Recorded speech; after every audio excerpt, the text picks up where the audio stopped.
సర్వశక్తిగల దేవా, ఈ పరిశుద్ధ పునరుత్థాన దినమున పరలోకపు తండ్రి, ఈ పరిశుద్ధ ఆదివారం ఆరాధనలో ప్రభువా నీ బిడ్డలం మీ పాదముల చెంతకు వస్తున్నాం. పరలోకపు తండ్రి, ఈ పరిశుద్ధ దినమున ఈ పరిశుద్ధ ఆత్మాభిషేక ఆరాధనలో మీ పరిశుద్ధ వాక్కు ద్వారా మమ్మను దర్శించి మీ స్వరమును మాకు వినిపించమని, మీరు మాతో మాట్లాడమని, నా నోటి మాటలు మా అందరి హృదయ ధ్యానములు మీ దృష్టికి అంగీకారమగినట్లు కృప చూపించి మమ్మను దర్శించి మాతో మీరు మాట్లాడమని యేసు ప్రభు నామమున వేడుకొనుచున్నాం తండ్రి. ఆమేన్. హల్లెలూయా, హల్లెలూయా. గట్టి చెప్పండి, హల్లెలూయా, హల్లెలూయా. దయచేసి అందరూ నిశ్శబ్దంగా కూర్చోండి. ప్రభునామానికి మహిమ కలుగును గాక.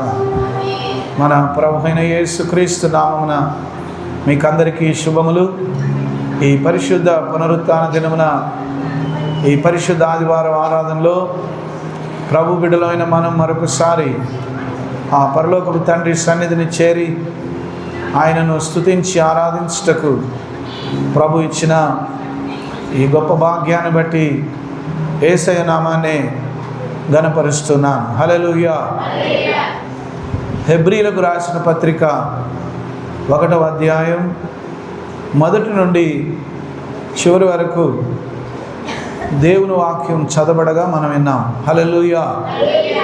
గత కాలం మనం రోమీలకు రాసిన పత్రికను ధ్యానించుకుంటూ వస్తున్నాం.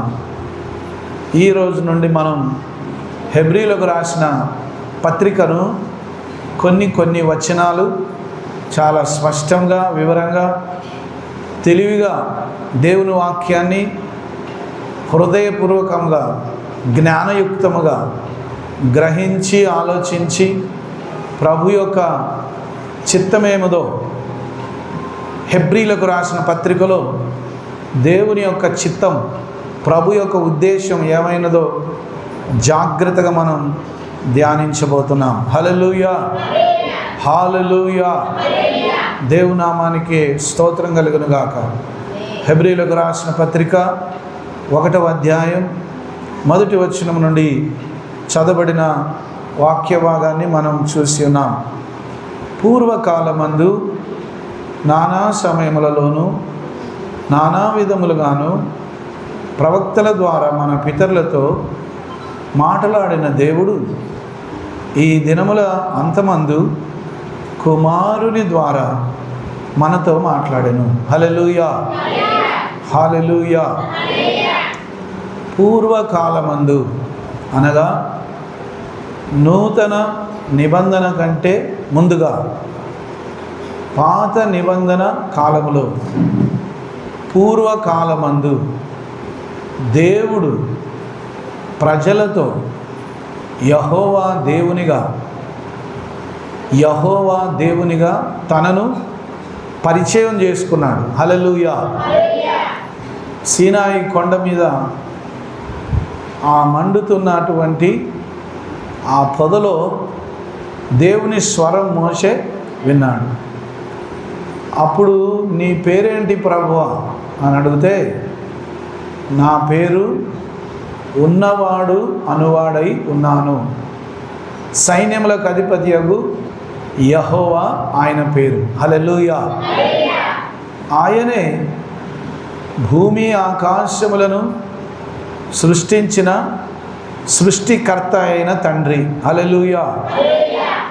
దేవుడు పూర్వకాలములో ప్రజలతో మాట్లాడాలని ఆలోచించినప్పుడు ఆయన తన ప్రవక్తలను పంపించి తన ప్రవక్తల ద్వారా సంఘ బిడ్డలతో అనగా తన ప్రజలతో, ఇశ్రాయేలీయులతో నిబంధన జనం, హల్లెలూయా, దేవునితో నిబంధన చేసుకున్న ప్రజలతో దేవుడు మాట్లాడుతున్నాడు. హల్లెలూయా.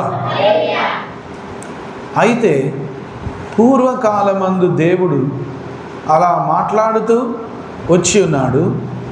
ఇప్పుడు అనగా ఈ దినముల అంతమందు, హల్లెలూయా హల్లెలూయా, దేవుని యొక్క రాకడ సమీపముగా ఉన్నది. మనం అందరం కూడా ప్రశాంతమైన స్థలములో ఉన్నాం. ఇప్పుడు ప్రస్తుతం భూలోకం అంతటా ఎక్కడ చూసినా సునామీలు వస్తున్నాయి, తుఫానులు వస్తున్నాయి, కరువులు వస్తున్నాయి, వరదలు వస్తున్నాయి, భూకంపాలు వస్తున్నాయి. విపరీతమైనటువంటి ప్రకృతి వైపరీత్యాలు సంభవిస్తున్నాయి. హల్లెలూయా. దేవుని కృపను బట్టి మనమైతే ఇక్కడ క్షేమకరమైన స్థలంలో ఉన్నాం. హల్లెలూయా. అలా అనుకొని ఊరికేనే ఉంటే కాదు, మనం కూడా భూమి మీదనే ఉన్నాం. హల్లెలూయా. అక్కడ వచ్చినాయి, ఇక్కడికి కూడా వచ్చే అవకాశాలు ఉంటాయి. హల్లెలూయా. మన దగ్గర కూడా 2 సార్లు భూమి కంపించింది. ఈ 2 సంవత్సరాలలోనే 2 సార్లు భూమి ప్రకంపనలు చెందినట్లుగా సైంటిస్టులు తెలియజేశారు. హల్లెలూయా. దేవుడు కరుణా సంపన్నుడై, ప్రేమ గలవాడై, అందరితో మాట్లాడడం ఆయనకి ఇష్టం. హల్లెలూయా. ఆయన పిల్లలు ఆనందభరితులై, సంతోషముగా, ఆరోగ్యముగా, ఆనందముగా ఆశీర్వదింపబడి ఉండుటయే దేవుని చిత్తం. హల్లెలూయా.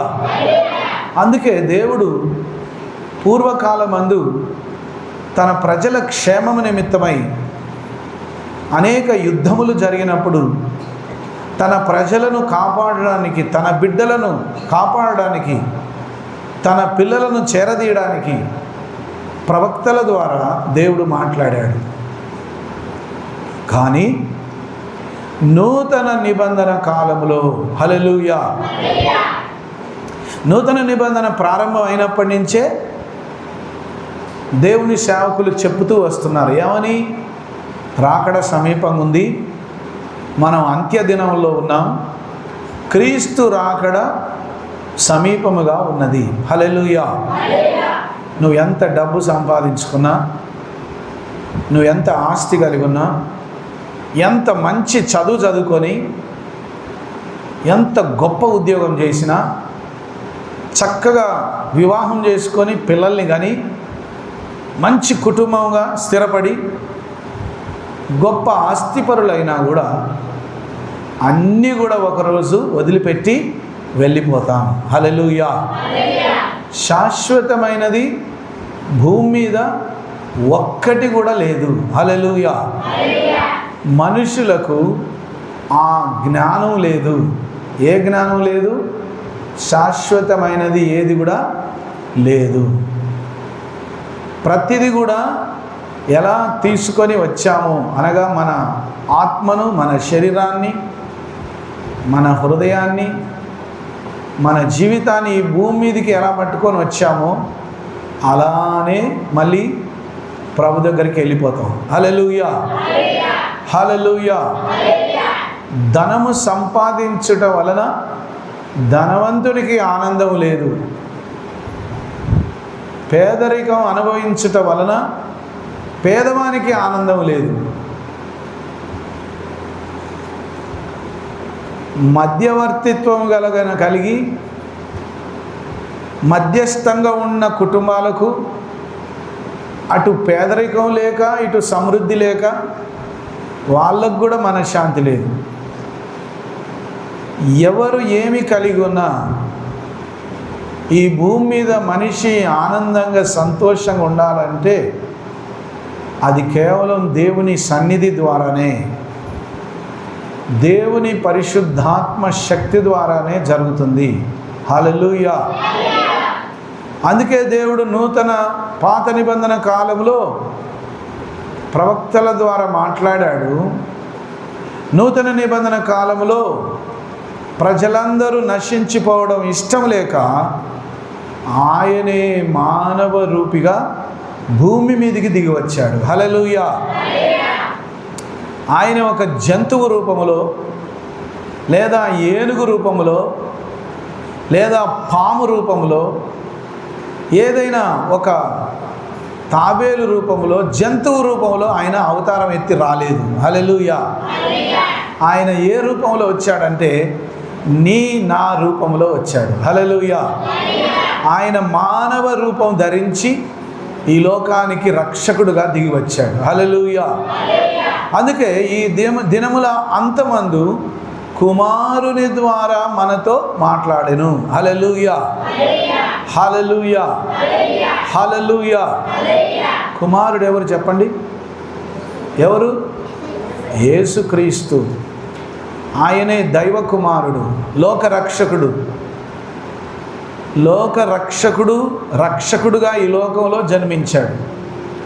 దేవుని యొక్క మాట, దేవుని యొక్క వాక్యం శరీరధారి అయి, అనగా దేవుని నోట నుండి వచ్చినటువంటి ఆయన యొక్క మాట శరీరము ధరించి లోకరక్షకుడుగా ఈ లోకంలో జన్మించాడు. అందుకే ఆయనను దైవ కుమారుడు అన్నారు. హల్లెలూయా.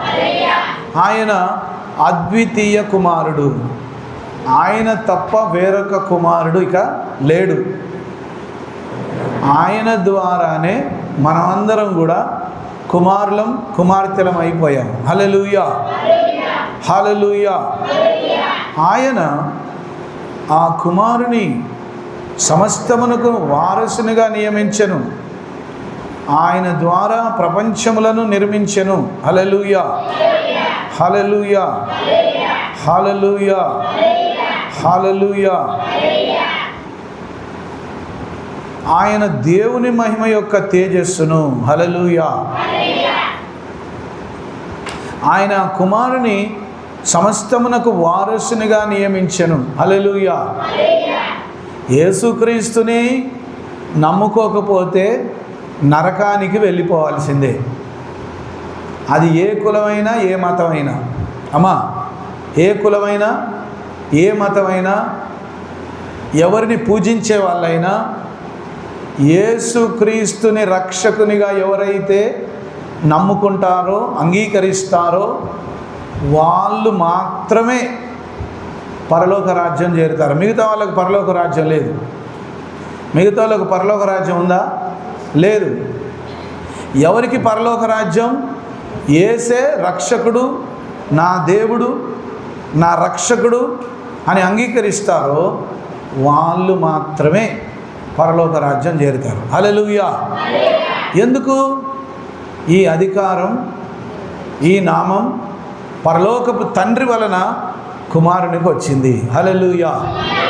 బాప్తిస్మం ఇచ్చు యోహాను బాప్తిస్మం ఇవ్వగానే యేసుక్రీస్తు యోర్దాను నదిలో నుండి ఒడ్డుకు రాగానే ఆకాశము తెరవబడి ఆకాశము నుండి పరిశుద్ధాత్మ పావురం వలె దిగి వచ్చింది. హల్లెలూయా.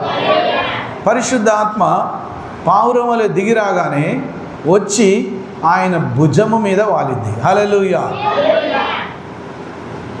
పరలోకపు తండ్రి స్వరం వినబడతాడు. ఏమని? ఈయన నా ప్రియ కుమారుడు, ఈయనే యందు నేను ఆనందించుచున్నాను.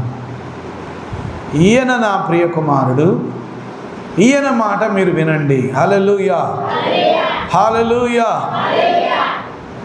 పరలోకపు తండ్రి తన యొక్క స్వరూపాన్ని భూలోకానికి చూపించడానికి యేసుక్రీస్తుని స్వయముగా పంపించాడు. హల్లెలూయా.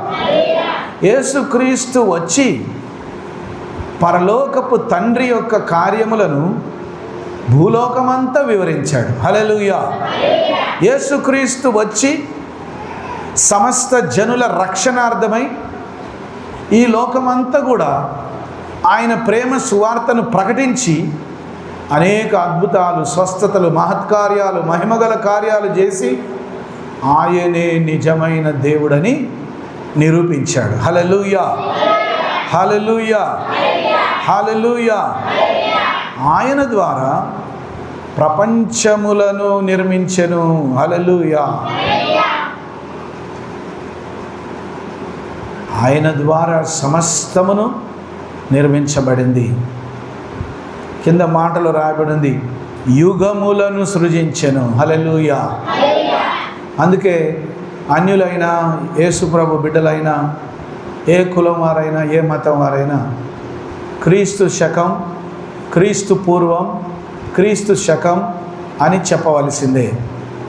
వాళ్ళకి ఇష్టమున్నా లేకున్నా కాలాన్ని విభజించిన వాడు యేసుక్రీస్తే.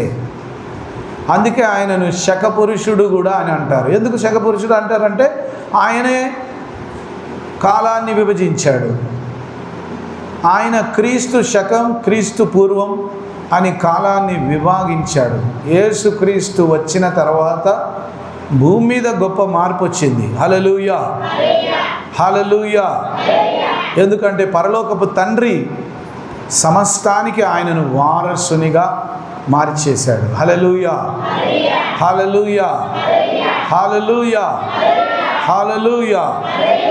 పరలోకపు తండ్రి యేసుక్రీస్తుని రక్షకునిగా ఈ లోకానికి పంపించడం ద్వారా మనందరికీ రక్షణ వచ్చి మనలను కూడా ఆయన వారసులుగా మార్చాడు. హల్లెలూయా, హల్లెలూయా. దేవుని వారసులం, జీవనయాత్రికులం, జీవనయాత్రికులం, యేసుని దాసులము, నవయుగ సైనికులం, పరలోక పౌరులము.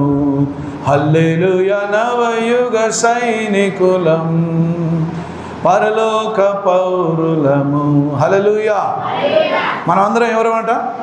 దేవుని యొక్క వారసులం, ఆయన యొక్క కుమారులం, కుమార్తెలమై ఉన్నాం. హల్లెలూయా, హల్లెలూయా. దేవుడు కుమారులను, కుమార్తెలను ఒకే ఉద్దేశంతో, ఒకే ఆలోచనతో, ఒకే ప్రేమతో చూస్తున్నాడు. హల్లెలూయా. భారతదేశంలో పురుషునిదే పై చేయి ఉండాలి అంటారు. స్త్రీలను చాలా తక్కువ చూపు చూస్తారు భారతదేశంలో. స్త్రీలను చాలా నీచంగా చూస్తారు భారతదేశంలో. కానీ దేవుడు ఎప్పుడు కూడా బైబిల్ గ్రంథంలో స్త్రీ అయినా పురుషుడైనా ఎవరైనా సరే అందరూ నా బిడ్డలే అని చెప్పాడు. హల్లెలూయా. కాకపోతే పురుషుడి మాట స్త్రీ వినాలి, స్త్రీ గౌరవించాలి, పురుషుడు ప్రేమ కలిగి ఉండాలి, స్త్రీ లోబడి ఉండాలి, పురుషుడు ప్రేమ కలిగి ఉండాలి. హల్లెలూయా, హల్లెలూయా, హల్లెలూయా, హల్లెలూయా. ఆయన అనగా ఆయన అంటే యేసుక్రీస్తు ప్రభు దేవుని మహిమ యొక్క తేజస్సును, ఆయన మూర్తి తత్వము యొక్క మూర్తిమంతమునై ఉండి, హల్లెలూయా, ఆయన తత్వము యొక్క మూర్తిమంతమునై ఉండి తన మహత్తుగల మాట చేత సమస్తమును నిర్వహించుచు, హల్లెలూయా. ఎటువంటి మాట ఆయనది? మహత్తుగల మాట, గొప్ప మహాత్యము గల మాట. హల్లెలూయా. అందుకే దేవుని యొక్క మాటలో శక్తి ఉన్నది, దేవుని యొక్క మాటలో జీవం ఉన్నది, దేవుని యొక్క మాటలో శక్తి ఉన్నది, అధికారం ఉన్నది. యేసయ్య మాటను ఉపయోగిస్తే అపవాది శక్తులు నశించిపోతాయి, రోగములు పారిపోతాయి, ఆత్మలు రక్షింపబడతాయి, దేవుని యొక్క జీవం మనుషులలో ప్రవహిస్తుంది. హల్లెలూయా, హల్లెలూయా. తన మహత్తుగల మాట చేత సమస్తమును నిర్వహించుచు పాపముల విషయములో శుద్ధీకరణము తానే చేసి, హల్లెలూయా, హల్లెలూయా. పాపములు పోవాలంటే ఎక్కడో పోయి నదిలో మునిగితే పాపాలు పోవు. ఎక్కడో పోయి నీ యొక్క గుండు గీకించుకొని వస్తే పాపాలు పోవు. ఎంటికలు అప్పగిస్తారట, ఎంటికలు అర్పిస్తారట దేవునికి. ఎక్కడికో పోయి నీ తల ఎంట్రుకలు అప్పగిస్తే, సమర్పిస్తే నీ పాపాలు పోవు. జీవితాన్ని మార్చుకుంటే పాపం అనేది తొలగిపోతుంది. హల్లెలూయా. మనిషి పాపి అని పాత నిబంధన కాలంలో ధర్మశాస్త్రం చెప్పింది. నూతన నిబంధన కాలంలో యేసుక్రీస్తు చెప్పాడు. హల్లెలూయా. యేసుక్రీస్తు ప్రభు ప్రతి పాపిని రక్షించుటకు దేవుని యొక్క తేజస్సును, దేవుని యొక్క మహిమను, దేవుని యొక్క మహత్కార్యములను, దేవుని యొక్క గొప్ప కార్యములను ఈ లోకంలో ఉన్న మనుషులకు తెలియజేయడానికి యేసుక్రీస్తు ఈ లోకానికి రక్షకుడుగా దిగి వచ్చాడు. ఆయన వచ్చి సమస్త మానవాళి పాపముల నుండి విడిపించుట కొరకు పవిత్రమైన రక్తాన్ని ఆయన కార్చాడు. హల్లెలూయా, హల్లెలూయా, హల్లెలూయా, హల్లెలూయా. భూమి మీద ఎన్ని గ్రంథాలు ఉన్నాయో అన్ని గ్రంథాలలో యేసుక్రీస్తుని గురించి రాయబడి ఉన్నది. హల్లెలూయా. భగవద్గీతలో రాయబడి ఉంది, బైబిల్ గ్రంథంలో రాయబడి ఉంది, ఖురాన్లో రాయబడి ఉంది. ఇంకా ఏమేమి గ్రంథాలు ఉన్నాయో, ఏమేమి మత గ్రంథాలు ఉన్నాయో పరిశుద్ధాత్ముడు కల్పించుకొని వాళ్ళు రాసేటప్పుడు వాళ్ళలో ఆత్మ పనిచేసి వాళ్ళు యేసు ప్రభుని నమ్ముకోకున్నా పర్వాలేదు, కానీ ఈ లోకమంతటికి తెలియజేయడానికి భూమి మీద పుట్టిన ప్రతి మత గ్రంథంలో యేసుక్రీస్తుని గురించి రాయబడి ఉన్నది. హల్లెలూయా, హల్లెలూయా, హల్లెలూయా. యేసుక్రీస్తు ఈ లోక రక్షకుడుగా రావడానికి గల కారణం మనిషిని పాపము నుండి విడిపించి పాపమునకు ప్రాయశ్చిత్తం తన రక్తము ద్వారా చేయుట కొరకు ఆయన వచ్చి సకల మానవాళి పాపముల కొరకు కలువరి శిలువలో మరణించాడు. హల్లెలూయా. యేసుక్రీస్తు మరణించి ప్రాణం పెట్టుట ద్వారా, రక్తము చిందించుట ద్వారా ప్రతి పాపికి రక్షణ వచ్చింది. హల్లెలూయా. చాలామంది మేమెందుకు యేసు ప్రభుని నమ్ముకోవాలి, ఈ మతం మాకెందుకు, మీరు మత మార్పిడి చేస్తారు, మీరు మతం మాకు అవసరం లేదు, మాకు ఎన్నో ఉన్నాయి భారతదేశంలో అంటే ఎన్ని ఉన్నా కూడా యేసుక్రీస్తు లేకుండా రక్షణ లేదు. హల్లెలూయా. మనుషులు తమ స్వంతంగా తయారు చేసుకొని ఎన్ని పూజించినా ఎన్ని ఆరాధించుకున్నా యేసు రక్తములో ఎవరి పాపాలు కడగబడతాయో, యేసు రక్తము చేత ఎవరైతే శుద్ధీకరింపబడతారో వాళ్ళు మాత్రమే పరలోక రాజ్యం చేర్చబడతారని దేవుని పరిశుద్ధ వాక్యం చెప్పుచున్నది. హల్లెలూయా.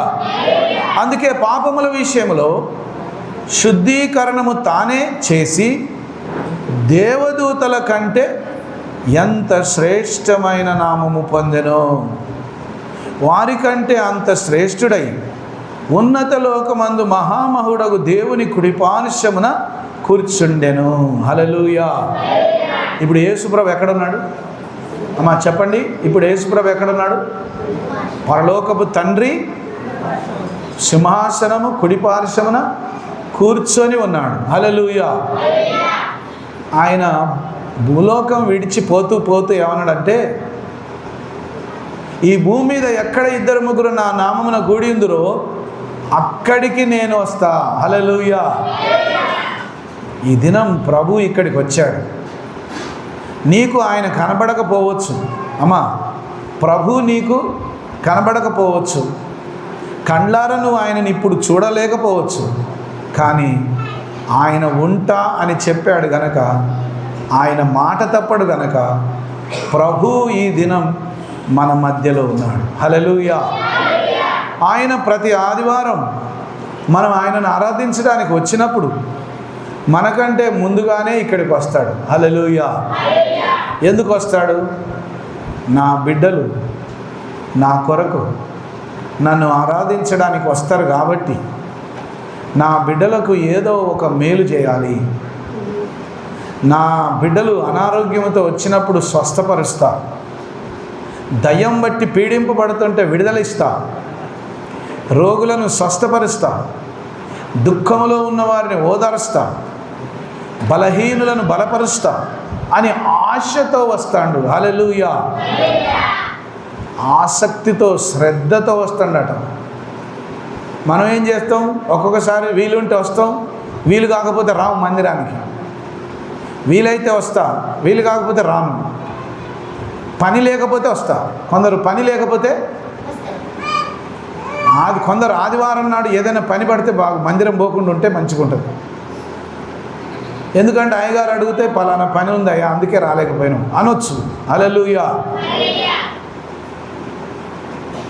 ఆదివారం నాడే అనవసరమైన పనులు వస్తాయి. ఆదివారం నాడే ఇవాళ మేము నాటేస్తున్నాం, ఆదివారం నాడే.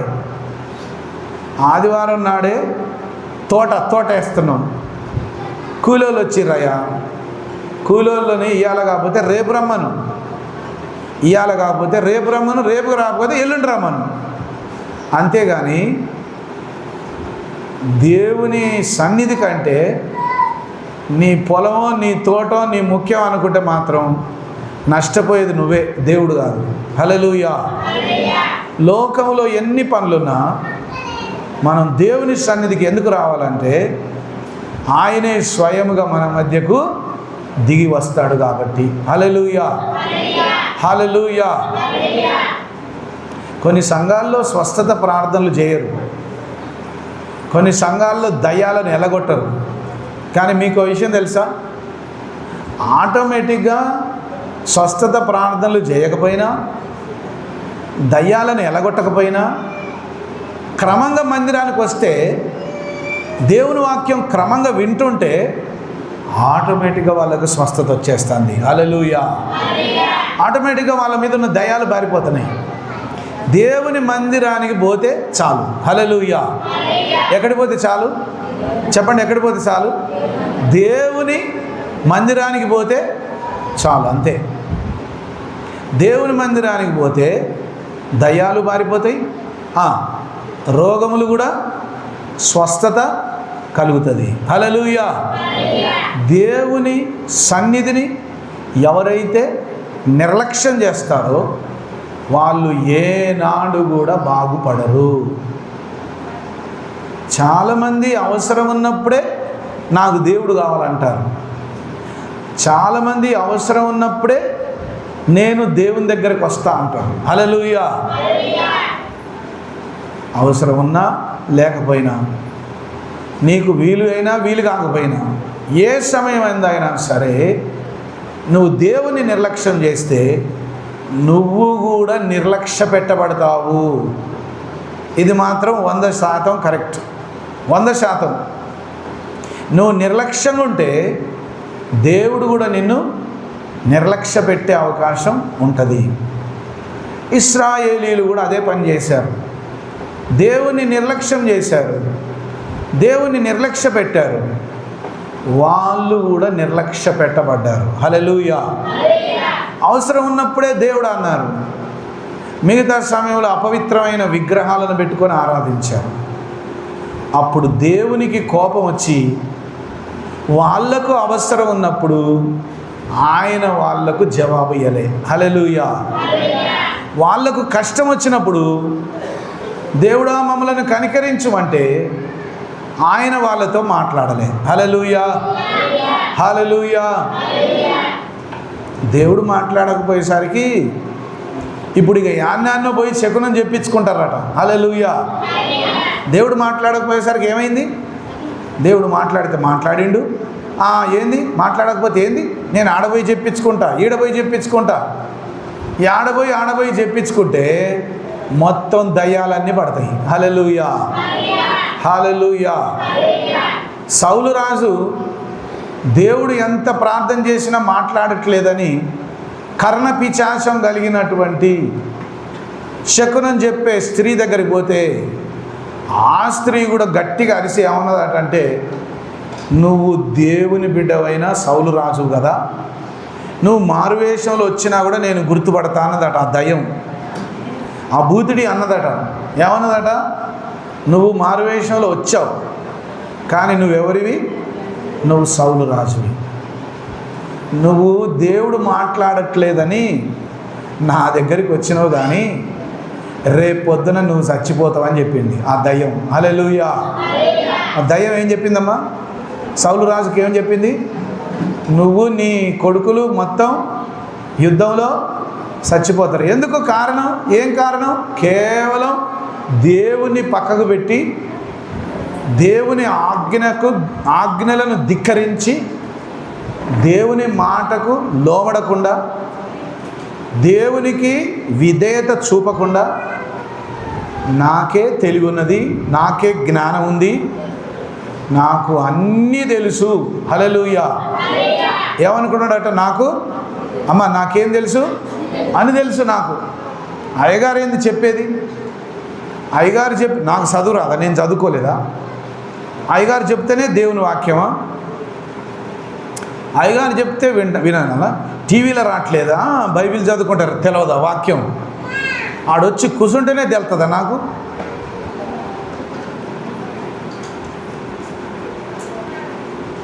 యుద్ధంలో దేవుని సైన్యం ఓడిపోతుంటే ఈ సమూయేలు ప్రవక్త దేవుని అయ్యగారు ఎక్కడ నిద్రపోతాడో ఏమో కానీ రండి నేనే ప్రార్థన చేసి బలి అర్పిస్తానడట. హల్లెలూయా.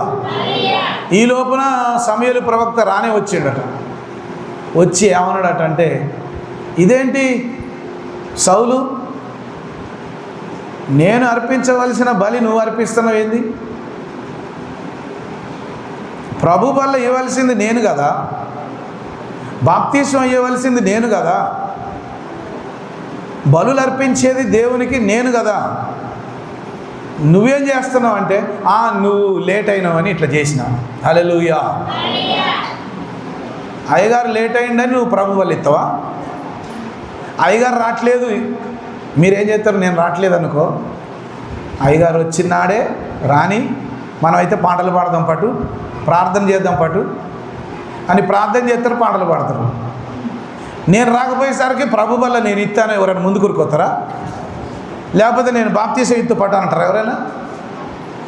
దేవుని చేత అధికారం పొందుకున్న వాళ్ళే బాప్తీసం ఇస్తారు, దేవుని అభిషేకం కలిగిన వారే ప్రభు వల్ల ఇస్తారు. సౌలు రాజు తనకిష్టం వచ్చినట్లుగా బలులు అర్పించడం మొదలు పెడితే సమూయేలు ప్రవక్త వచ్చి నీ రాజ్యం నీ ఎదుట నుండి తీసేసి వేరేటోనికి ఇస్తున్నా అన్నాడట. హల్లెలూయా. నేనేం పాపం చేసినాయా? నువ్వు లేట్ అయినావని ప్రార్థన చేసి బలి అర్పించిన, గంతేగా. నేను చిన్న తప్పే, ఇది పెద్ద తప్ప? నేను చిన్న పొరపాటే చేసిన కదా, ఇదేం పెద్ద పొరపాట? నువ్వు లేట్ అయినావని నేనేం చేసిన, నువ్వు లేటుగా వస్తున్నావని నేనేం చేసిన, అక్కడ యుద్ధంలో ప్రజలు చచ్చిపోతున్నారని నువ్వు అర్పించే బలులు నేనే అర్పించిన, ఏమవుతుంది? నువ్వు మనిషివే, నేను మనిషినే. అప్పుడు సమూయేలు ప్రవక్త అన్నాడు, లేదు లేదు లేదు లేదు, ఎవరు ఏర్పరచబడిన వారో వాళ్ళు మాత్రమే ఆ పని చేస్తారు. నీకు అంత అవసరమా సౌలు? నీ మీద ఉన్న అభిషేకం నీ పొరుగువానిలోకి వెళ్ళిపోతుంది, నీ రాజ్యాన్ని తీసి నీ పొరుగువానికి నేను ఇచ్చేస్తున్నాను. ఇదేంది? ఫస్ట్ నువ్వు నన్ను ఎందుకు ఏర్పాటు చేసుకున్నావు? ఏర్పాటు చేసుకున్నప్పుడు నువ్వు నా మాట వినాలిగా. మరి నేను ఏర్పాటు చేసుకున్న వాస్తవమే, మరి నువ్వు నా మాట వింటవైనవా? తప్పైంది ప్రభు అని. తప్పులేదు గిప్పులేదు, అయిపోయిందిగా. సౌలు రాజుని క్యాన్సిల్ చేసేసి దేవుడు దావీదుకు రాజ్యాన్ని అప్పచెప్పాడు. హల్లెలూయా. ఈ విషయం దావీదుకు తెలుసు కాబట్టి దావీదు మొదటి నుండి అత్యంత భయంతో భక్తితో దేవుణ్ణి నమ్ముకున్నాడు. హల్లెలూయా. అందుకే అప్పటి నుంచి ఇప్పటికీ దేవుని బిడ్డలకు మూలాధారం ఎవరంటే దావీదు అని చెప్తాం. హల్లెలూయా. లోకరక్షకుడైన యేసుక్రీస్తును కూడా ఏమని పిలుస్తున్నాం? దావీదు కుమారుడా. హల్లెలూయా. యెషయా కుమారుడా, ఇర్మియా కుమారుడా, లేకపోతే అబ్రహాం కుమారుడా, లేకపోతే ఇంకేదో అని చెప్పట్లే, దావీదు కుమారుడా. హల్లెలూయా.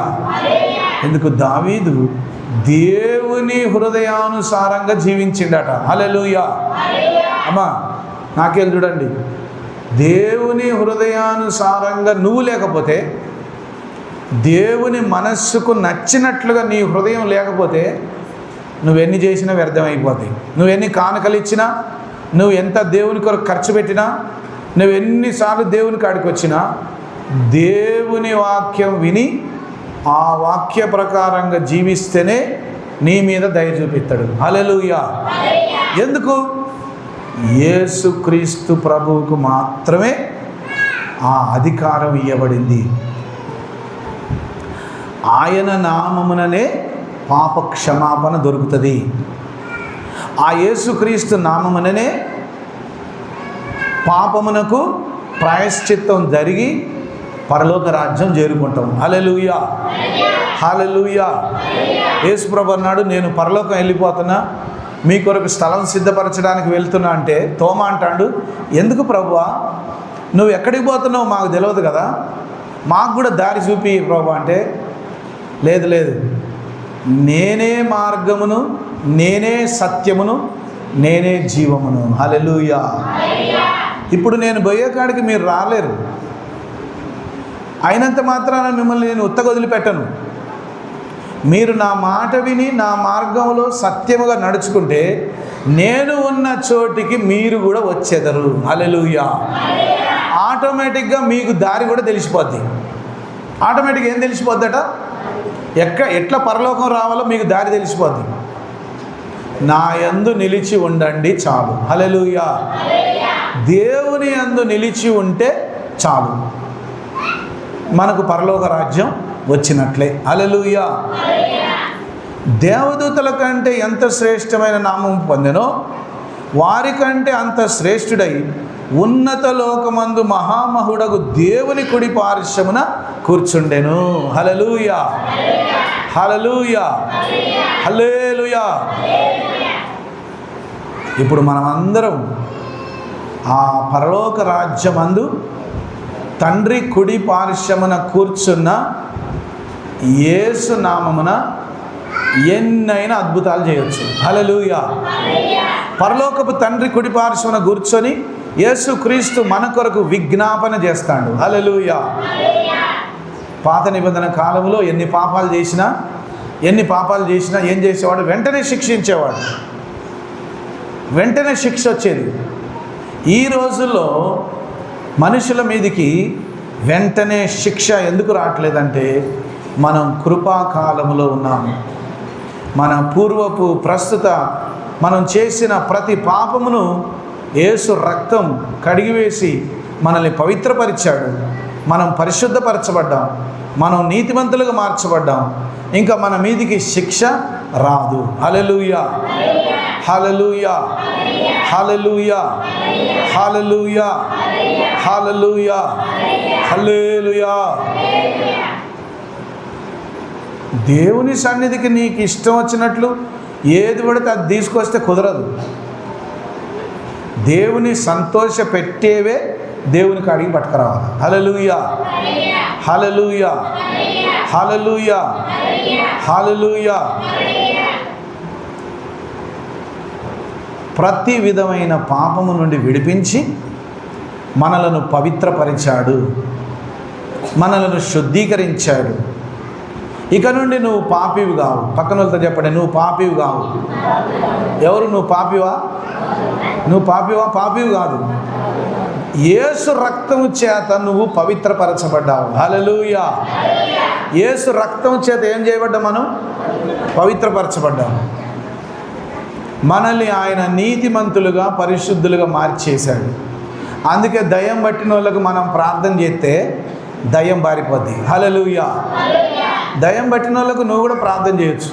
అమ్మా నాకెళ్ళి చూడండి ఒకసారి, చేస్తావా ప్రార్థన? దయ్యం పట్టిన వాళ్ళకి నువ్వు కూడా ప్రార్థన చేయొచ్చు. కాకపోతే నీ ఆత్మలో యేసై ఉండాలి. మరి నీ ఆత్మలో ప్రార్థన బలం ఉండాలి, ప్రార్థన శక్తి ఉండాలి, ఉపవాస ప్రార్థన ఉండాలి, పరిశుద్ధాత్మ ఉండాలి. నీ ఆత్మలో దేవుని శక్తి లేకుండా అయ్యగారు చెప్పిండు కాబట్టి నేను దయ్యం ఎల్లగొడతా అంటే ఆ దయ్యం నీ మీద పడుతుంది. ఆ దయ్యం నీ మీద నిన్ను పడుతుంది. నీలో పవర్ ఉంటే ఆ దయ్యం నిన్ను చూసి పారిపోద్ది. హల్లెలూయా. నువ్వు కూడా ప్రార్థన చేస్తే దయ్యాలు పోతాయి. నువ్వు కూడా ప్రార్థన చేస్తే రోగులకు స్వస్థత వస్తుంది. హల్లెలూయా. అబ్బా, నేను ప్రార్థన చేస్తే దయ్యం పోయింది, నేను ప్రార్థన చేస్తే రోగాలు పోతున్నాయి, ఇంకా అయ్యగారితో నేది నాకేం అవసరం, నేనే ప్రార్థన చేసుకుంటా అంటే అక్కడ నువ్వు ఫెయిల్ అవుతావు. హల్లెలూయా. హల్లెలూయా. ఎవరికి అప్పజెప్పిన పని వాళ్ళు నమ్మకంగా చేయాలి. ఎవరికి అప్పజెప్పిన పని వాళ్ళు నమ్మకంగా చేయాల్సిందే. హల్లెలూయా. ఏలైనగా నీవు నా కుమారుడవు, నేను నేడు నిన్ను కనియున్నానని అనియు, ఇదియుగాక నేను ఆయనకు తండ్రినై ఉందును, ఆయన నాకు కుమారుడై ఉండును అనియు ఆ దూతలలో ఎవనితోనైనా ఎప్పుడైనా చెప్పెనా? మరియు ఆయన భూలోకమునకు ఆది సంభూతిని మరలా రప్పించినప్పుడు దేవుని దూతలందరూ ఆయనకు నమస్కారము చేయవలని చెప్పుచున్నాడు. తన దూతలను వాయువులుగాను తన సేవకులను అగ్నిజ్వాలగాను చేసుకొనుచున్నాడు. హల్లెలూయా. అగ్నిజ్వాలలుగాను చేసుకొనువాడు. హల్లెలూయా. దూతలనేమో వాయువులుగాను. హల్లెలూయా. హల్లెలూయా. హల్లెలూయా. దూతలనేమో ఆత్మలలాగా ఉపయోగించుకుంటాడు. దూతలు వచ్చి మనతో ఉంటున్నారు. అమ్మ, మనకి ఏ హాని జరగకుండా దేవదూతలు కాపాడుతున్నాయి. తెలుసా మీకు? ఒక్కొక్కరికి ఒక్కొక్క దేవదూత ఉన్నది. హల్లెలూయా. ఇక్కడ 100 మంది ఉన్నాం అనుకో, 100 మంది దేవదూతలు కాసుకొని ఉన్నారు మన కొరకు, నువ్వు పోయేటప్పుడు నీ ఎమ్మటి రావడానికి. హల్లెలూయా. నీ ఎమ్మటి ఎప్పటికి ఎవరు ఉంటారట? దేవుని దూత ఉంటుంది. నువ్వు ఎక్కడికి పోయినా నువ్వు ఒక్కదానివే ఉండవు. నీ ఎమ్మటి దేవుని దూత ఉంటుంది. దయ్యం మనుషుల ఎమ్మటి దయ్యపు ఆత్మలు ఉంటాయి, దయ్యపు దూతలు ఉంటాయి వాళ్ళ ఎమ్మటి. దేవుని బిడ్డలు ఎమ్మటి ఎవరు ఉంటారు? దేవదూతలు ఉంటారు. హల్లెలూయా. కంటికి కనబడకపోవచ్చు, ఆ దేవదూత ఎల్లప్పుడూ నిన్ను కాపాడుతూ ఉంటుంది. హల్లెలూయా. దేవుని యొక్క దూతలను ఆయన వాయువులుగాను అనగా ఆత్మలను గాను తన సేవకులను. హల్లెలూయా. దేవుని యొక్క దూతలను దేవుడు ఆత్మలుగా ఉపయోగించుకుంటాడు. తన సేవకులను ఎట్లా మార్చిండట? అగ్ని జ్వాలలుగా మార్చిండు. హల్లెలూయా. అందుకే దయ్యం వెళ్ళగొడతా అంటే నన్ను ఏమంటుంది దయ్యం? వాయా, ఏంది మంట లేపుతాను ఇట్లా? నా అగ్గిపెట్టే లేదు నా దగ్గర, నేను సుట్ట తాగుతాను, నా అగ్గిపెట్టే జోబులు వేసుకొని తిరగడానికి అగ్గిపెట్టే లేదు, మంట నుంచి వస్తుంది. ఏసునామున కాలిపో దయ్యం అంటే వామ్మో అని కింద పడి ఆ దయ్యం గిలగిల కొట్టుకొని, ఈ మంటలు నేను తట్టుకోలేకపోతున్నా అయ్యా, ఈ మంటలు లేపకయ్యా, చెప్పకు, ప్రార్థన చేయకయ్యా అంటే మొత్తుకుంటుంది దయ్యం. తన సేవకులు అగ్ని జ్వాలలై ఉన్నారట. హల్లెలూయా. సేవకులు ఎవరట? నేనెవరినట? దేవుని పరిశుద్ధాత్మ అగ్ని జ్వాలనై నేనున్నానంట. హల్లెలూయా. ఎక్కడుందా మంట? నీ నెత్తి మీద ఉందా? నీ మొహం మీద ఉందా? దయ్యం పట్టిన వాళ్ళు ఒక్కసారి నాకేళ్ళు చూడమంటే చూసి ఎమ్మటే అమ్మో అగ్ని ఉన్నది నీ దగ్గర, మంట అగ్ని లేస్తుంది, ఈ మంటలు నేను తట్టుకోలేకపోతున్నా, ఈ అగ్ని నేను తట్టుకోలేకపోతున్నా. ఎందుకంటే ఆయనే తన దూతలను ఆత్మలుగా వాడుకుంటాడు, తన సేవకులను అగ్ని జ్వాలలుగా వాడుకుంటాడు. హల్లెలూయా అని తన దూతలను గురించి చెప్తున్నాడు. కానీ తన కుమారుని గురించి అయితే, దేవా నీ సింహాసనం నిరంతరం నిలుచున్నది, నీ రాజదండము న్యాయార్థమైనది, నీవు నీతిని ప్రేమించితివి, దుర్నీతిని ద్వేషించితివి, అందుచేత దేవుడు నీ తోటి వారి కంటే నిన్ను హెచ్చించినట్లుగా ఆనంద తైలంతో అభిషేకించెను. హల్లెలూయా. హల్లెలూయా. హల్లెలూయా.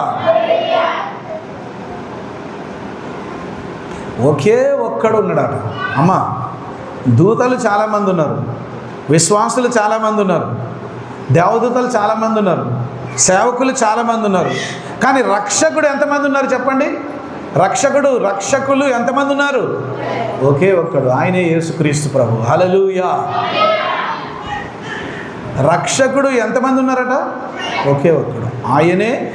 అది అన్ని నామముల కన్నా పైనామము. హల్లెలూయా. అన్ని నామముల కన్నా పైనామము యేసునామం కాబట్టి అందరూ యేసుక్రీస్తుని నమ్ముకుంటారు. హల్లెలూయా.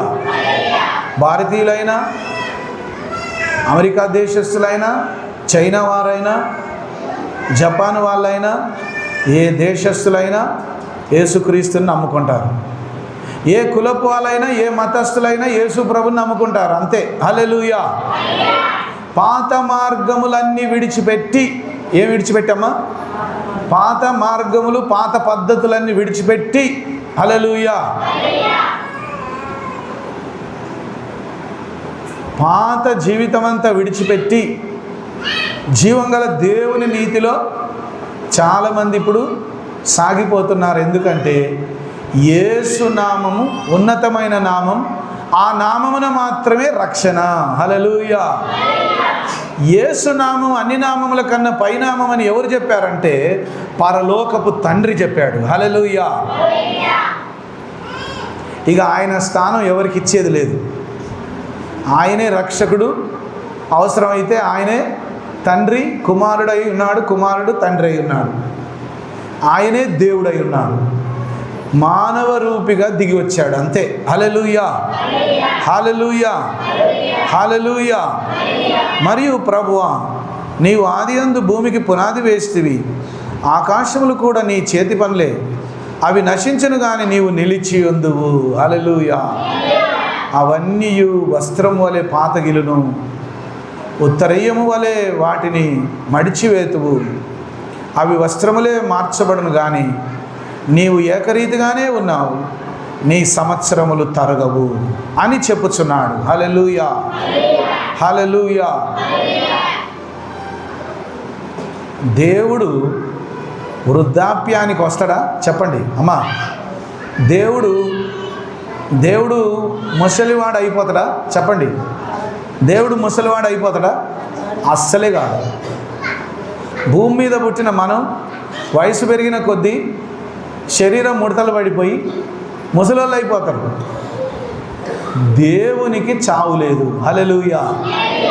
ఆయన నిరంతరం, వాక్యంలో ఉంది, ఆకాశమును భూమిని అవన్నీ గతించిపోతాయట ఒకరోజు, కానీ దేవుడు మాత్రం నిత్యము నిలిచే ఉంటాడు. హల్లెలూయా. ఆయనకు మరణం లేదు. ఆయనకేం లేదు చెప్పండి? ఆయన భూమి మీదకి దిగి వచ్చి మరణాన్ని జయించి చూపించాడు. ఎవరు కూడా మరణాన్ని జయించలే భూమి మీద. సాతాను కూడా కొన్ని యాక్షన్ చేశాడు.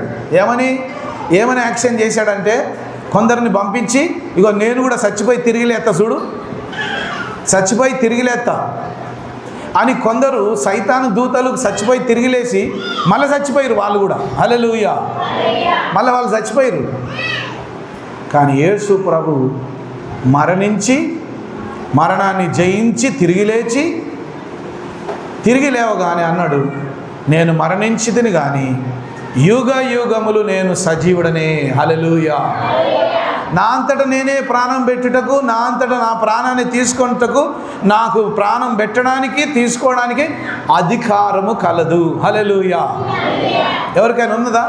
నా ఇష్టం వచ్చినప్పుడు చచ్చిపోతా, నా ఇష్టం వచ్చినప్పుడు లేస్తా అని చెప్తారు. ఎవరన్నారో చేయొద్దండి. నీకు నచ్చినప్పుడు చచ్చి, నీకు నచ్చినప్పుడు లేస్తావా నువ్వు? లేదు. ఒక్కసారి మనం చచ్చిపోయినామంటే మళ్ళీ లేచుడు లేదు. హల్లెలూయా. ఆయన వచ్చి మనందరి పాపముల ప్రాయశ్చిత్తం కొరకు ఆయన కలవరి శిలువలో మరణించి మరణాన్ని జయించి తిరిగి లేచాడు. హల్లెలూయా. అందుకే ఆయనకు అధికారం ఇవ్వబడింది. ఎందుకంటే ఆయన మాత్రమే దైవ కుమారుడు. హల్లెలూయా. ఆయన మాత్రమే లోకరక్షకుడు. ఆయన మాత్రమే గొర్రె పిల్లవలే, వధింపబడిన గొర్రె పిల్లవలే ఆయన అందరి పాపముల నిమిత్తమై మరణించి బలియాగమై మనకు రక్షణ ఇచ్చాడు. హల్లెలూయా. హల్లెలూయా. సంవత్సరములు గతించిపోతాయి కానీ దేవుడు వృద్ధుడు కాలేడు. అమ్మా, సంవత్సరాలు గతించిపోతున్నాయి కానీ దేవుడు వృద్ధుడు అయిపోతాడా, ముసలివాడు అయిపోతాడా? దేవుడు లేదు. దేవుడు ఆత్మ గనుక, ఏం గనుక చెప్పండి? దేవుడు ఆత్మ. హల్లెలూయా చెప్పండి, హల్లెలూయా. ఆత్మలకు వృద్ధాప్యం, చిన్నతనం అని ఏముండదు. ఆత్మలు మరణించవు. ఇక దేవుడు ఆత్మయ్య ఉన్నాడు. హల్లెలూయా. ఆయన యుగ యుగములు తరతరములు ఒకే రీతిగా ఉన్నాడు. ఆయనకు మార్పు లేదు. హల్లెలూయా, హల్లెలూయా. అయితే నేను నీ శత్రువులను నీ పాదములకు పీఠముగా చేయి వరకు నా కుడిపార్శ్వమున కూర్చుండుము. హల్లెలూయా. పరలోకపు తండ్రి చెప్పిండట యేసయ్యతో, ఏమని? నీ శత్రువులను నేను నీ పాదముల కింద తొక్కించేంత వరకు నువ్వేం చేయాలి? నా కుడి పార్శ్వమున కూర్చో, నా కుడి పార్శ్వమున కూర్చో అని తెలియజేశాడు. కుడి పార్శ్వమున యేసయ్య కూర్చొని మనందరి కొరకు మనం ఇక్కడికి వచ్చినప్పుడల్లా మన దగ్గరికి వస్తాడు. హల్లెలూయా అని దూతలలో ఎవని గురించి ఆయన ఎప్పుడైనా చెప్పినా, వీరందరూ రక్షణయను స్వాస్థ్యము పొందబో వారికి పరిచారము చేయుటకై పంపబడిన సేవకులైన ఆత్మలు కారా. హల్లెలూయా. రక్షణ పొందిన వారికి సహాయం చేయడానికి దేవదూతలు సేవకులుగా వచ్చారు, ఇప్పుడు కూడా ఉన్నారు. హల్లెలూయా. అందుకే మనం ఎక్కడికి పోయినా క్షేమంగా పోతున్నాం, క్షేమంగా తిరిగి వస్తున్నాం. ఏ యాక్సిడెంట్ కాకుండా, ఏ రోగం వచ్చి మనం చచ్చిపోకుండా, ఏ దయ్యం మనల్ని బట్టి పీడించకుండా దేవుని యొక్క దూతలు ఆత్మలుగా ఉండి మనల్ని కాపాడతారు. హల్లెలూయా. ఇది అబద్ధం కాదు అమ్మా, ఇది అబద్ధం కాదు, ఇది కట్టుకథ కాదు, ఇది కల్పించి పని లేక కుసబెట్టి చెప్పేది కాదు. ఇది నిజం. తరతరములు ఇదే నిజం. హల్లెలూయా. తరతరములు యుగ యుగములు ఇదే నిజం. ఏంటిదా నిజం? లోకరక్షకుడు వచ్చాడు, తన సంఘాన్ని కట్టుతున్నాడు, సంఘములో ఉన్న తన బిడ్డలని తన దూతల ద్వారా అనగా ఆత్మల ద్వారా కాపాడుతాడు. హల్లెలూయా. తన సేవకులను అగ్ని జ్వాలలుగా మార్చుకున్నాడు. హల్లెలూయా. తన సేవకులను ఎట్లా మార్చుకున్నాడట? అగ్ని జ్వాలలుగా మార్చుకున్నాడు. ఇప్పుడు ఆయన సేవకులు అగ్ని జ్వాలలుగా ఉంటే, ఆయన దూతలు ఆత్మలుగా ఉండి ఆయన బిడ్డలకు సహాయం చేస్తుంటే, ఆయన మాత్రం అంతటా అన్ని చోట్లలో ఒకేసారి దిగి రాగలుగుతున్నాడు. హల్లెలూయా. ఆ అధికారం యేసుక్రీస్తు ప్రభుకు మాత్రమే ఉన్నది. ఒకే సమయంలో అన్ని ప్రాంతములలో ఉండగలడు. అందుకే ఆయన పేరు సర్వాంతర్యామి. హల్లెలూయా. ఆయన పేరు ఏంటిది చెప్పండి? ఆయన పేరు ఏంది? ఒకే సమయంలో ఆయన ఎక్కడైనా ఉండగలుగుతాడు. కాబట్టి ఇప్పుడు నాకు పెడతారా సర్వాంతర్యామి అని? నేను ఇక్కడే ఉన్న, ఇంట్లో ఉంటే నీకు అక్కడ ఉంటా, ఇక్కడ ఉంటే ఇక్కడే ఉంటా.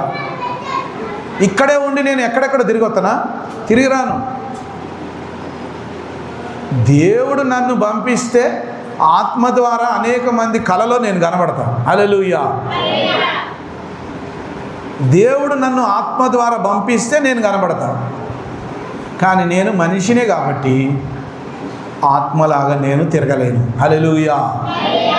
దేవుడు ఆత్మ గనక యేసుక్రీస్తు ప్రభు కూడా మహిమ శరీరం ధరించి శిష్యులు ఇంట్లో ఉండగానే, తలుపులేసి ఉండగానే లోపలికి వచ్చేసాడు. హల్లెలూయా. తలుపులు కిటికీలు వేసినా కూడా లోపలికి ఎట్లొచ్చినావయ్యా? ఎట్లొచ్చిండు యేసయ్య?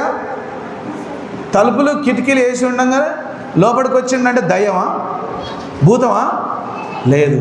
ఆయన ఈ తలుపులు ఈ గోడలు నాకు అడ్డం కాదు. ఎందుకు? ఆయన మహిమ స్వరూపం ధరించున్నాడు కాబట్టి తలుపులున్నా, గోడలున్నా, ఇనుప గడియలున్నా ఆయన లోపలికి వస్తాడు. హల్లెలూయా. ఆ అధికారం ఆయనకి ఇవ్వబడింది. భూమి మీద ఏది కూడా ఆయనను బంధించలేదు. ఆయనను ఎవరు కూడా బంధించలేరు. ఆయనే భూమి మీద ఉన్న శక్తులన్నిటినీ బంధించగల అధికారం గల దేవుడు. భూమి మీద ఉన్న సకల విధములైన దయ్యపు శక్తులను బంధిస్తాడు. ఆయన అధికారం ఆయనకు ఉన్నది. ఆయనను బంధించడం ఎవ్వరి వల్ల కాదు. హల్లెలూయా. అందుకే ఇప్పుడు మనం ఏం చేయాలి? ఎక్కడ ఉన్నా ఏం చేసినా 2 చేతులు ఇట్లా జోడించి తల వంచుకొని ఆయనకు ప్రార్థన చేయడం తప్ప మన వల్ల ఏం జరగదు. హల్లెలూయా. అంతేనా కాదా? 2 చేతులు జోడించి తల వంచి ఆయనకు దండం పెట్టాల్సిందే తప్పితే నువ్వేందయ్యా నీదేందయ్యా అని తిరగబడితే మధ్యలోనే పోతాం, ఉత్తగానే పోతాం, నశించిపోతాం. మనం దేవుని మీద ఎన్నడూ తిరగబడొద్దు. ఆయన పాదముల చెంత చేరి నిత్యం ప్రార్థించుకొని ఆయన చేత దీవించబడాలి కానీ శాపం పొందుకోవద్దు. హల్లెలూయా. ఆ ఏకైక నామం యేసుక్రీస్తు నామం. ఆ నామం అన్ని నామముల కంటే పైనామం. ఆ నామమును కలిగిన ఆ వ్యక్తిని పరలోకపు తండ్రి కుమారుడిగా పిలువబడ్డాడు. ఆయననే మనకు రక్షకుడై ఉన్నాడు. హల్లెలూయా. ఆ రక్షకుడిని గట్టిగా నమ్ముకొని ఆయన సత్య మార్గంలో నడుద్దాం. అట్టి కృప ప్రభు ఎల్లప్పుడూ మనకు అనుగ్రహించునుగాక. మోకరించండి, ప్రార్థన చేసుకుందాం. స్తోత్రం. ప్రభు ఈ దినం తన వాక్కు ద్వారా మనతో మాట్లాడి ఉన్నాడు. హెబ్రీయులకు రాసిన పత్రిక 1వ అధ్యాయం మొదటి నుండి చివరి వరకు ఎంత సత్యమైన వాక్యం రాయబడింది. యేసుక్రీస్తు ప్రభు ఎవరు అనుకున్నావు? యేసుక్రీస్తు అంటే ఆయన దైవకుమారుడు, ఆయన లోకరక్షకుడు. ఆయన దూతలలాగా కాదు, లేకపోతే మనుషులలాగా కాదు, లేకపోతే సేవకులలాగా కాదు. ఆయన దూతలు ఆత్మలై ఉన్నారు. ఆయన బిడ్డలకు సహాయం చేయడానికి ఆత్మలై ఉన్నారు. ఆయన సేవకులు అగ్ని జ్వాలలై ఉన్నారు. మనుషులందరూ ఆయన నమ్మిన బిడ్డలై విశ్వాసులై ఉన్నారు. మరి యేసు ప్రభు ఎవరు? ఆయన ఒక్కడే లోకరక్షకుడు. ఆయన తప్ప లోకరక్షకుడు ఇంకొకరు లేనేలేరు. ఇక ఆయన తప్ప వేరొకరు అసలు లేనేలేరు. ఆయన మాత్రమే లోకరక్షకుడు. ఆయన మాత్రమే దైవకుమారుడు. ఆయన మాత్రమే నిన్ను నన్ను పాపము నుండి విడిపించి తన రక్తంలో కడిగి పవిత్రపరిచిన మన రక్షకుడు యేసయ్య. ఆయనను మాత్రమే నమ్ముకో. ఆయన కొరకే నమ్మకంగా జీవించు. ప్రేమగల మా తండ్రి, సర్వశక్తిమంతుడా, ఈ దినం మీ పరిశుద్ధమైన వాక్యము ద్వారా మాతో మాట్లాడినందుకు వందనాలు. అవును, నీ వాక్యం ఎంతో గొప్పది. నీ వాక్యం ఎంతో శ్రేష్టమైనది. నీ వాక్యం జీవం గలది ప్రభువా. నీ వాక్యాన్ని మేము విన్నప్పుడు ఆ వాక్యం మా జీవితంలో గొప్ప కార్యాలు చేస్తున్నది. పూర్వకాలంలో పరలోకపు తండ్రి నీ ప్రవక్తల ద్వారా నువ్వు మాట్లాడావు. అయితే ఈ అంతమందు, ఈ కాలమందు, ఈ నూతన నిబంధన కాలములో, అంత్యకాలములో నీ కుమారుని ద్వారా మమ్మల్ని దర్శిస్తున్నందుకు వందనాలు అయ్యా. నీ కుమారుడంటే దేవదూతలతో సమానుడు కాదు, మనుషులతో సమానుడు కాదు, సేవకులతో సమానుడు కాదు. అన్ని నామముల కన్నా పైనామం యేసు నామమై ఉన్నది. యేసు నామమే జీవం గల దేవుని నామం. యేసు నామమున తప్ప మరి ఏ నామమున ఈ లోకములో రక్షణ లేదు. యేసు నామమున మాత్రమే ఈ లోకానికి పాపికి విడుదల, పాపికి ప్రాయశ్చిత్తము యేసు రక్తము వలననే. యేసు నామమునే లోకానికి రక్షణ ఉన్నది. ఆయనే లోక రక్షకుడై ఉన్నాడు. ఆయన తప్ప వేరొకరు లేరిక. దేవదూతలు ఆత్మలై ఉన్నారు, సేవకులు అగ్ని జ్వాలలై ఉన్నారు, విశ్వాసులు దేవుని పిల్లలై ఉన్నారు. అయితే యేసుక్రీస్తు దైవ కుమారుడై ఉన్నాడు, లోక రక్షకుడై ఉన్నాడు. సకల మానవాళి కొరకు, సకల మానవాళి పాప ప్రాయశ్చిత్తార్థం కల్వరి శిలువలో బలి అయి మరణాన్ని జయించి తిరిగి లేచిన పరిశుద్ధుడు, నీతిమంతుడు, ఒకే ఒక్కడు జీవం గల సత్యమైన దైవ కుమారుడు యేసుక్రీస్తు మాత్రమే. ఆయనే తండ్రి కుడి పార్శ్వమున కూర్చొని మన కొరకు విజ్ఞాపన చేస్తున్నాడు. ఆ యేసు నందు స్థిరముగా ఉండుటయే దైవ చిత్తము. పరలోకపు తండ్రి ఇంత గొప్ప భాగ్యాన్ని మాకు ఇచ్చినందుకు వందనాలు. లోక రక్షకుడైన యేసు క్రీస్తుని ఈ భూమికి బహుమానంగా ఇచ్చినందుకు వందనాలు. ఆ రక్షకునే మేము నమ్ముకొని, ఆ రక్షకునే హత్తుకొని, ఆ రక్షకుని యొక్క నీతి మార్గంలో మేము నడిచే భాగ్యం మాకు దయచేయమని నీ వాక్కు ద్వారా మమ్మల్ని దర్శించినందుకు వందనాలు చెల్లిస్తున్నాం. యేసు నామమున వేడుకొనుచున్నాము తండ్రి. ఆమేన్, ఆమేన్.